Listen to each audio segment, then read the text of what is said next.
नमस्कार, जय हिंद, जय श्री राम दोस्तों। शिवम चौधरी ऑफिशियल में आप सबका स्वागत है। आगे बढ़ने से पहले आप सबसे रिक्वेस्ट है, वीडियो को लाइक कीजिए, चैनल को सब्सक्राइब कीजिए और शेयर करना मत भूलिएगा।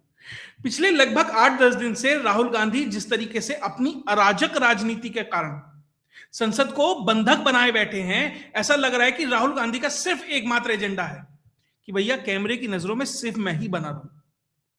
फिर भले ही प्रधानमंत्री को बोलने का मौका ना मिले, फिर भले ही मंत्री क्या कह रहे हैं वो जनता तक ना पहुंच पाए, वो सब छोड़िए। राहुल गांधी के साथी विपक्षी जो सांसद हैं वो कई बहुत अच्छे अच्छे सवाल सरकार से पूछ रहे हैं जिसमें सरकार असहज हो सकती है।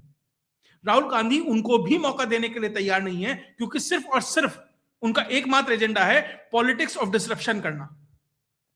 कि भैया जो मैं एजेंडा, जो मैं पर्ची लेके आया हूं ना, जो मुझे पीछे से लिख के दे दिया है, मुझे वो करना है। जैसे एक छात्र होता है ना, सवाल कुछ भी पूछो, जवाब उसे वही देना है। तो राहुल गांधी को कुछ भी कीजिए, वो जो सोच के आया है वो व्यक्ति वही करेगा, संसद के अंदर हो या संसद के बाहर हो। जिस तरीके से संसद के बाहर एनएसयूआई के जो छात्र नेता होते हैं ना, या छात्र नेता जिस तरीके से किसी भी पार्टी के हो, जिस तरीके से वो व्यवहार करते हैं वही व्यवहार है। वो भी कहीं तरीके से कुछ सारगर्भित तरीके से व्यवहार करते होंगे, यहां उससे भी खराब है। जैसे कुछ लौंडे लपाड़े खड़े हो जाते हैं ना कॉलेज की सीढ़ियों पर, आते जाते लोगों को परेशान करते हैं, वही व्यवहार है बिल्कुल। मकर द्वार पर ऐसे ही खड़ा हो जाता है व्यक्ति रोज। और आज तो सांसद मंत्रियों के साथ बदतमीजी करने लगा। और स्थिति यह हो गई है कि जो स्पीकर है ओम बिरला, उनके दफ्तर में इनके सांसद घुस के बदतमीजी कर रहे हैं। और संसद के अंदर जिस तरीके से यह व्यक्ति बोलता है और अपने किसी भी वक्तव्य को सब्सटेंशिएट नहीं कर सकता, सबूत नहीं दे सकता, और जिस तरीके से आज किरण रिजिजू हो, अनुराग ठाकुर हो, निर्मला सीतारमण हो, रख के जिस तरीके से राहुल गांधी की पोल खोली है, राहुल गांधी असहज हो गए हैं। अब संसद के अंदर ही बड़े एक्शन की भी तैयारी है, सबकी बात होगी। पहले किस तरीके से संसद के बाहर ये व्यक्ति व्यवहार कर रहा है। राहुल गांधी संसद के अंदर बोले बजट के ऊपर। अभी जो पिछली स्पीच थी वो राष्ट्रपति के अभिभाषण पे थी, बजट पर थी। राहुल गांधी जो भी बोले उसके लिए सरकार का क्या जवाब है, सरकार क्या सोचती है, जो भी एक पार्टी के तौर पर, एक मतलब राहुल गांधी के जो विपक्षी हैं जो भी कह सकते हैं, वो संसद पत्रकारों के सामने अपनी बात रख रहे थे। और राहुल गांधी किस तरीके से आकर डिसरप्ट करते हैं, मैन हैंडल करने जैसी स्थिति है, करने का प्रयास करते हैं। अश्विनी वैष्णव है और प्रहलाद जोशी है उनके साथ। अरे भैया तुम्हें कुछ बोलना है उसके बाद बोल लेना, या साइड में ले जाके बोल लो। लेकिन देखिए व्यक्ति क्या कर रहा है।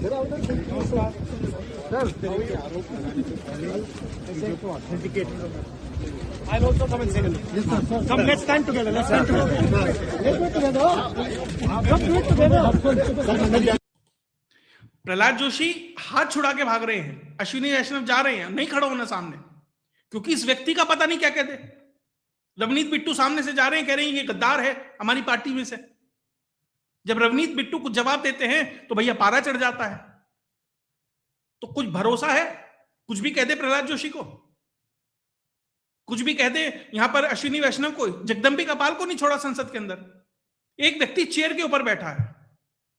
जब कोई व्यक्ति चेयर पे बैठा है, कांग्रेस पार्टी से भी बैठते हैं लोग, समाजवादी पार्टी से भी बैठते हैं, बीजेपी से भी बैठते हैं। हर पार्टी का व्यक्ति जो सीनियर है वहां पर पहुंचता है, राज्यसभा हो, लोकसभा हो, हर जगह।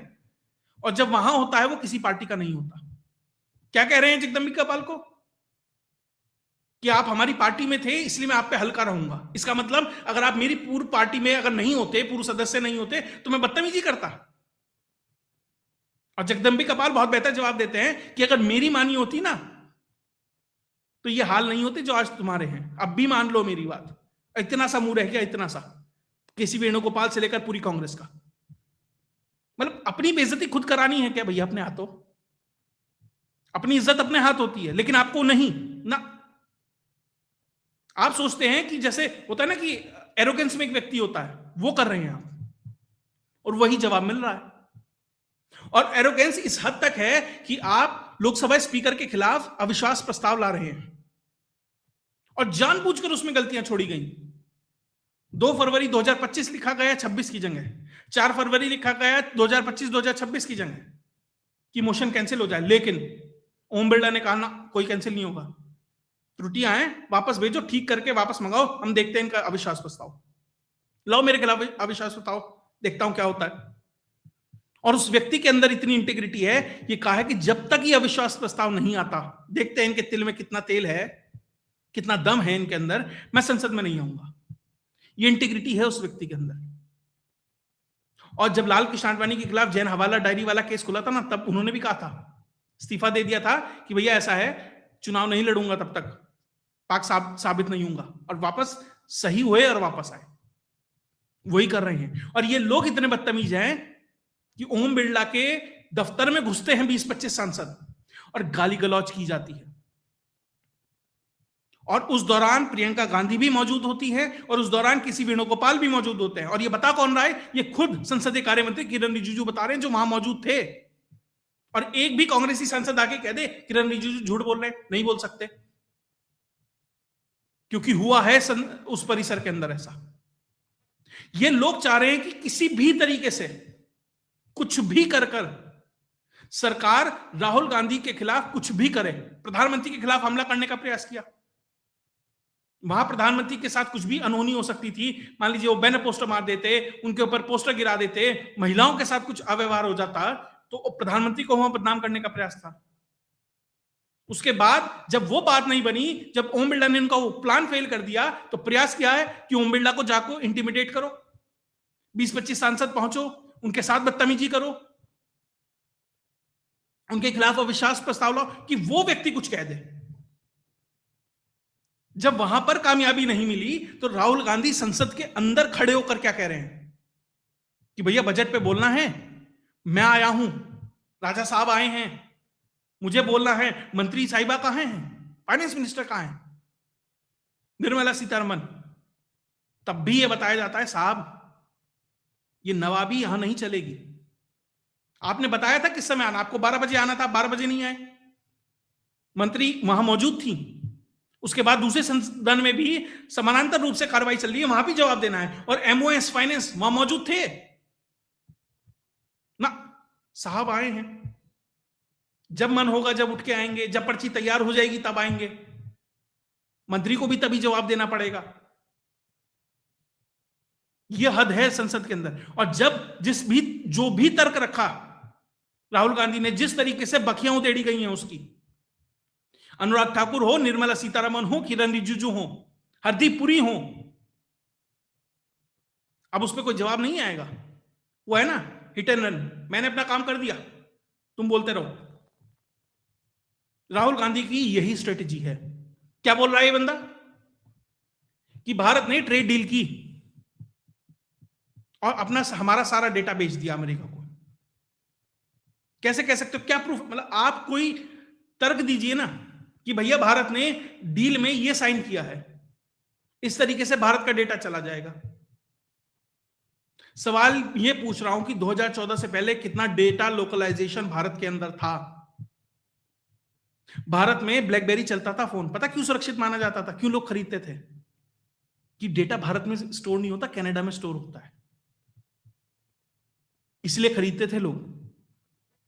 अब डेटा लोकलाइजेशन इस सरकार में आ रहा है, सरकार मजबूर कर रही है कि डेटा भारत में ही आपको स्टोर करना पड़ेगा।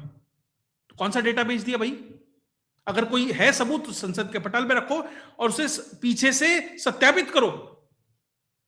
उसके बाद आप कह रहे हैं फूड सिक्योरिटी पे हमला कर दिया ट्रेड डील में, उसके बाद आप कह रहे हैं एनर्जी सिक्योरिटी पे कर दिया। मैं कह रहा हूं मोदी ने बहुत गलत ट्रेड डील की। संसद के पटल पर सबूत रखें, ये बताएं कि ट्रेड डील में क्या गलतियां हो सकती हैं, कमियां। मैं ये नहीं कह रहा कि सरकार ने 100% कुछ कर दिया, लेकिन आप बताएं ना क्या गलतियां हैं। उसके बाद कह के भागे मत, सरफेस को मत स्क्रैच करें।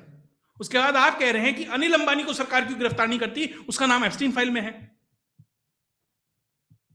उसी अनिल अंबानी को आप ही की सरकार के दौरान कॉन्ट्रैक्ट मिल रहे थे मेट्रो के, और उसी अनिल अंबानी के खिलाफ इस सरकार में 40,000 करोड़ के मामले में एक नई एफआईआर दर्ज हुई है, नए तरीके से फंस रहा है, ईडी की रेड हो रही है।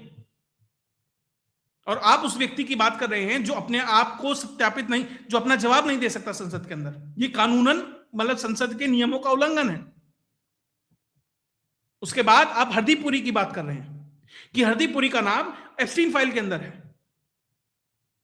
और पिछला जब संविधान दिवस था 26 नवंबर 2025 में, तब आप हरदीप पुरी से मुलाकात हुई थी और हरदीप पुरी को आप टोंट बन रहे थे कि आपका नाम तो बहुत कई जगह फाइलों में है। तो हरदीप पुरी ने कहा था मैं नोट भेजता हूं, और उन्होंने बाकायदा बताया कि मेरा नाम किस कॉन्टेक्स्ट में फाइल के अंदर है। जो 30 लाख फाइलें सामने आई हैं, ईमेल सामने आई हैं, उसमें किस कॉन्टेक्स्ट में हरदीप पुरी का नाम है। पहला, आईपीआई नाम की एक संस्था है, जब वो रिटायर हो गए तो वो संस्था से जुड़ते हैं, जो यूएन के लिए काम कर रही है, एक थिंक टैंक मान लीजिए उस तरीके से, जिसके वो डेप्यूटी डायरेक्टर थे और डायरेक्टर थे प्राइम मिनिस्टर ऑफ ऑस्ट्रेलिया। तो आईपीआई बैठक में जाती है तो दूसरा जो प्रतिनिधिमंडल जो सामने से आता है उसमें एप्स्टीन था, वहां मुलाकात होती है।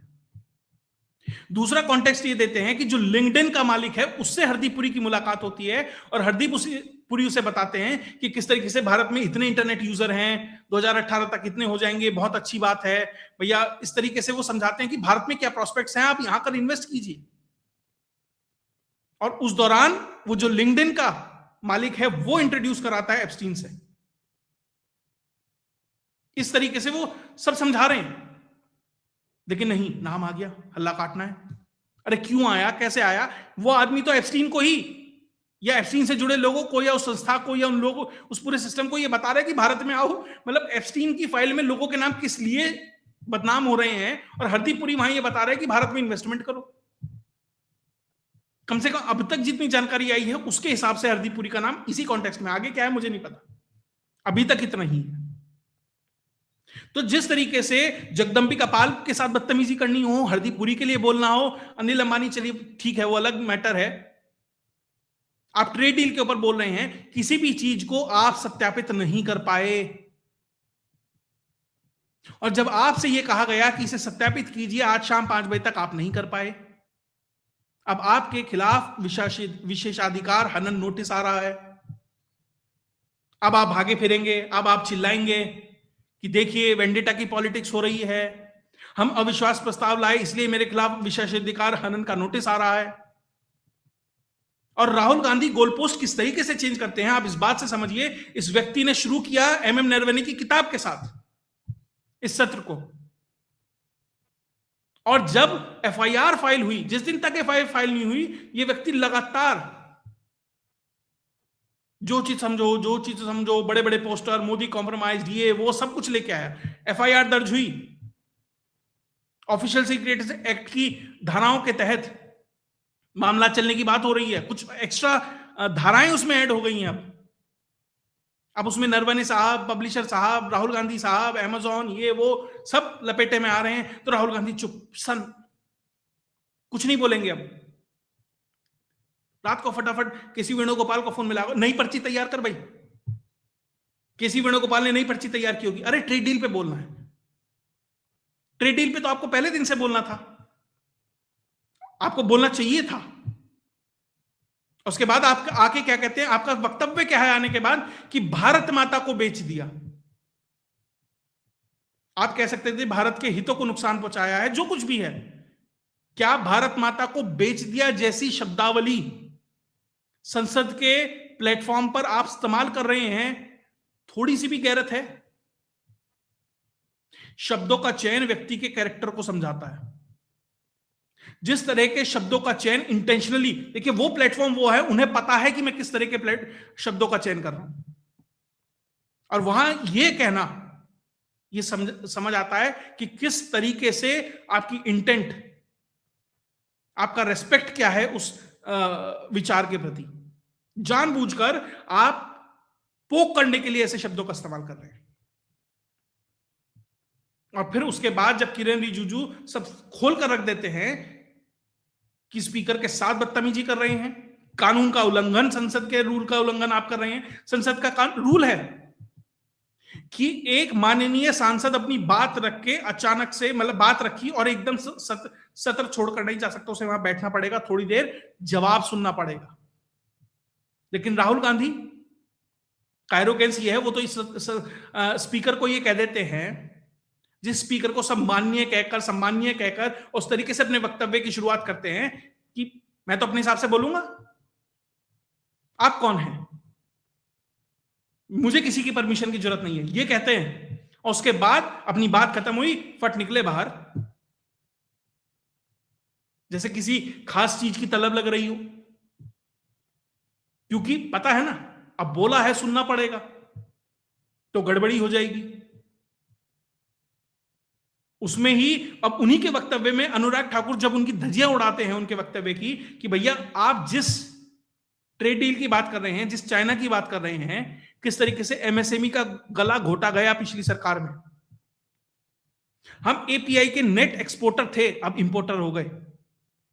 खिलौने, स्टील, बैम्बू, इलेक्ट्रॉनिक प्रोडक्ट्स, क्या नहीं भारत बेचता था, अब इंपोर्ट कर रहा है चाइना से। आपका ट्रेड डेफिसिट 20 गुना हो गया उन 10 साल में, और वही 10 साल था, वही गोल्डन पीरियड था जिसमें चाइना ने सबसे ज्यादा विकास किया। और वो ग्लोबलाइजेशन की जो गोल्डन विंडो थी, आपने वो मिस की।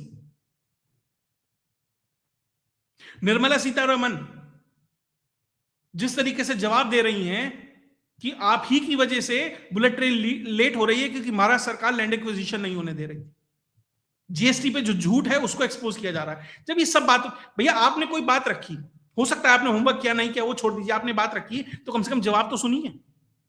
जब आप जवाब सुनेंगे तभी तो उसका काउंटर जवाब दे पाएंगे ना। बैठे हैं दूसरे, पर्ची तैयार करेंगे, भेज देंगे मुझे, मैं बोल दूंगा आके। और उसके बाद जिस तरीके से judo, jujitsu, martial art hold किया, चोक किया, ये किया, वो किया, मतलब संसद के पटल पर आप क्या बोल रहे हैं, उसका क्या मतलब जा रहा है, इतना तो विवेक लगना चाहिए। खैर, अगर विवेक की ही बात हो तो फिर सारी बात ही क्यों हो। खैर, जो भी है, जिस तरीके से राहुल गांधी अराजक राजनीति लेकर आगे बढ़ रहे हैं, आने वाले समय में संसद में और हंगामे होंगे और ऐसे ही डिसरप्शन होंगे, यह निश्चित है। लेकिन सरकार जिस तरीके से एक लॉन्ग रोप दे रही है, क्योंकि उसे यह डर है कि मान लीजिए सांसद की चली जाती है, उनके साथ कोई एक्शन हो जाता है, कुछ भी हो जाता है, तो राहुल गांधी उसे विक्टिम कार्ड के तौर पे खेलेंगे।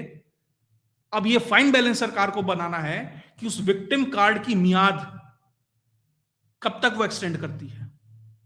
फिर तो ऐसे ही चलता रहेगा, फिर तो ये बंदा संसद सत्र खत्म होगा, फिर ग्राउंड पे आकर यही करेगा,